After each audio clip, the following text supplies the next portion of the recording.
Ça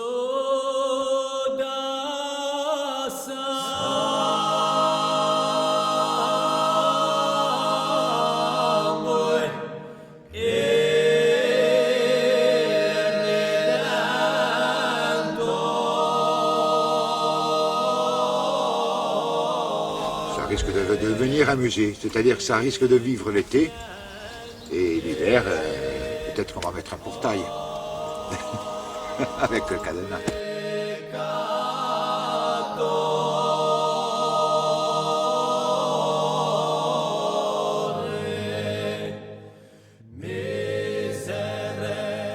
Si on remonte à 2 ou 3 siècles, la majorité des Corses étaient des gens de la montagne, jusqu'à...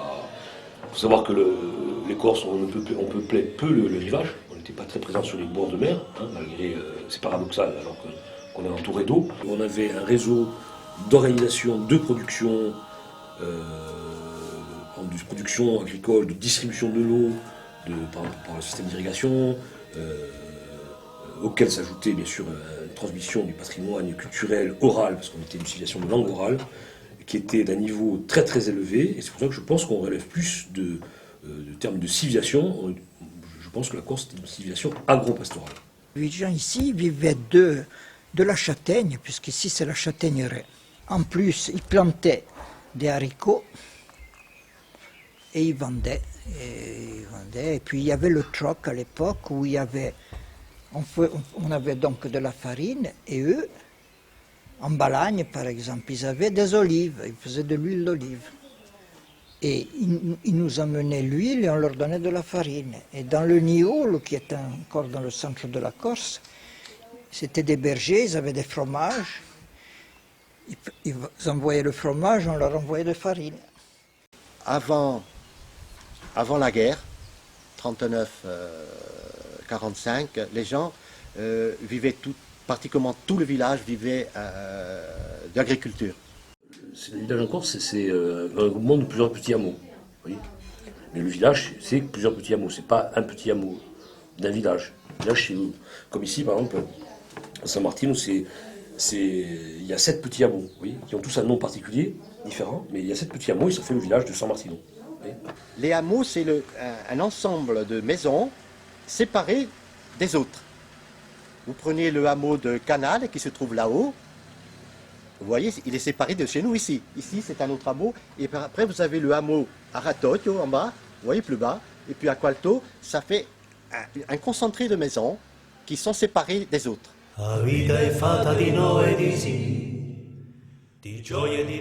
veux un peu à Bastia qui m'a obligé de m'éloigner de mon village. Ma vie, ça aurait été bien de rester tout le temps ici. Mais les conditions n'étaient plus favorables pour... on ne pouvait plus, les châtaigniers avaient décliné, il n'y avait plus assez de monde parce que les 2 guerres ont ponctionné beaucoup la région et il n'y avait plus assez de bras pour... Et puis les gens ont eu l'attrait du neuf. C'est-à-dire, on leur a dit, vous travaillez 8 heures en ville, vous allez gagner des sous, tout ça. Alors qu'ici, ils travaillaient du matin jusqu'à la nuit. Et c'était plus facile, disons. Quand la France a conquis la Corse, par la guerre, par la victoire, la première chose que la France a imposée aux Corses, donc à la Corse, c'est des taxes exorbitantes aux produits de la Corse à l'export. Il y avait presque 100% de taxes. Alors ça a tué toute l'économie agricole de la Corse, parce qu'on ne pouvait plus vendre notre produit. Par la suite, il n'y a plus personne qui travaille l'agriculture. C'est la fin. Il y a un monsieur ou deux. En plus, ce sont des retraités. Ce ne sont pas des gens... actifs, je veux dire. Ils sont déjà à la retraite et en plus, ils font leur jardin. Et je pense que dans quelques années, il n'y aura plus de terres cultivées au village. Ça sera complètement la fin. Et tout le monde va travailler sur Bastia.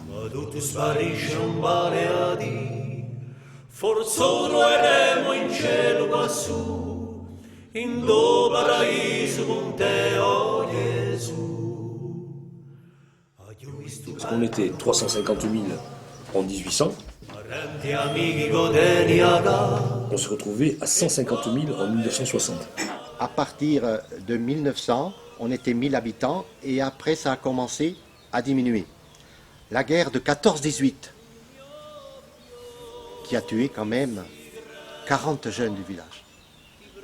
Ça a fait un trou. Tous les jeunes du village, il y en a eu beaucoup qui sont morts, ça a fait 40 familles de moins. Et de là, la population a commencé à diminuer. On est tombé jusqu'à 250 habitants. Les 7 hameaux de montagne, je parle. Hein. Ou alors, toutes les forces vives sont à la ville, à Follia, enfin, ils sont partis à Marseille, à Lyon, à Paris, ils sont fonctionnaires, il n'y a plus beaucoup d'activités dans les villages. J'en suis malade parce qu'ils ont fermé notre école, mais enfin, il n'y avait plus que 6 élèves. 6 élèves, on nous a interdit d'avoir une classe, un instituteur pour 6 élèves. De l'école, il reste plus rien. On en a fait des gîtes. Ah oui, des gîtes. Alors donc, il ne reste plus rien. Bon, il reste le bâtiment, mais c'est tout. Hein. Chez la commune, il n'y a pas d'emploi. Il y a quelques emplois, oui, à l'hôtel, les commerces. Bon, le plus gros employeur de chez nous, c'est l'hôtel ici à côté, l'hôtel de la Corniche, qui en pleine saison emploie 25 personnes. Mais les autres créations d'emplois, on n'en a pas, je ne pense pas. Hein. Non. Tout le monde, tous les jeunes, les forces vives sont partis des villages pour aller à la ville. Mais dès qu'on a pu, on revient. Et ce village, comme les autres, enfin, en gros, les gens, ils habitent Lyon, mais ils viennent se marier ici. Ils viennent, les vieux, lorsqu'ils meurent, ils veulent se faire enterrer au village. Les racines existent toujours. Des gens qui sont à la retraite comme nous, leurs enfants se réinstallent ici. Ils veulent s'installer ici. D'ailleurs, c'est pour ça qu'il y a un lotissement là en bas. C'est rien que des jeunes. Aujourd'hui, il y a Pantaléon, il y a Augustin, on doit être une dizaine. C'est des gens, il y a un artisan donc. Et puis les autres, c'est des retraités ou voilà. Vous savez, on est quand même à 15 minutes de Bastia en voiture. Ça permet de gens de descendre le matin travailler et de remonter le soir après 6 heures. En fin de compte, nous sommes la banlieue de Bastia. C'est pour ça qu'ils vivent ici. Et puis, un appartement ici est beaucoup moins cher que sur Bastia. Voilà. Oui, on a besoin d'aller à la ville, mais on n'a pas besoin d'aller tous les jours à la ville. On y va une ou deux fois par semaine, puis c'est tout. Hein. Les aliments, là maintenant, comme tous les gens travaillent pratiquement sur Bastia, ils prennent au supermarché. Ou autrement, les personnes âgées, il y a des vendeurs ambulants avec des fourgons. Alors déjà, il y a le fourgon du pain qui vient, il ne venait pas avant puisqu'il y avait moi. Il y a le fourgon du pain qui vient, qui fait tout le tour du village. Il y a le fourgon de la viande, il y a le fourgon du poisson et il y a le fourgon des légumes. S'il n'y avait pas le tourisme, il n'y aurait pas tous ces restaurants. Bon, les électriciens, tout ça, bon, les maisons secondaires, il y a toujours à faire. Les plombiers, pareil, donc ça vit du tourisme, oui. Ça vit beaucoup du tourisme. Ils ont 60%, 70%, ça vit du tourisme.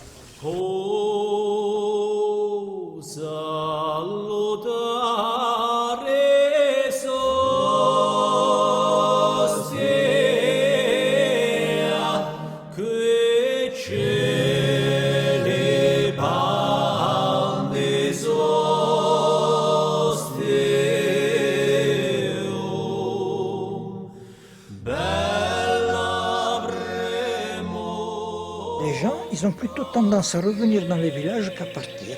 Il y a eu des périodes où le hameau était complètement bloqué, il n'y a plus personne. C'est les routes, il faut que les routes soient bonnes, alors les gens, ils sont volontiers dans les villages.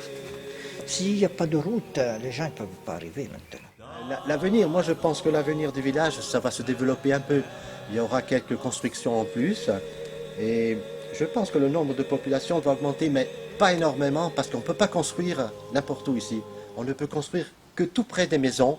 À l'est, plus loin, on ne peut pas, on n'a pas le droit. Voilà. Je pense que le village sera préservé, il ne changera pas beaucoup. C'est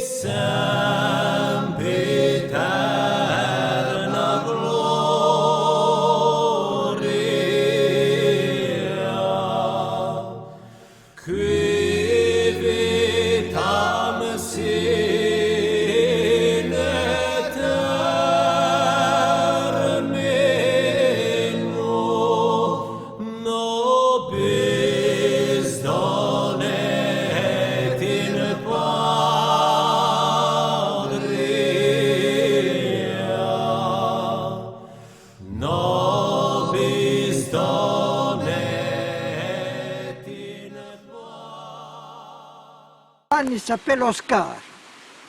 Pour quelle raison? Parce que lorsque je l'ai acheté, il s'appelait déjà Oscar. Le vieux cheval s'appelle Soc, qui veut dire souffle. Souffle. La jument s'appelle Paquita. Ça veut dire Françoise en espagnol. Françoise, c'est qui Françoise? Françoise, c'est un prénom. Et en Espagne, Françoise, ça se dit Paquita.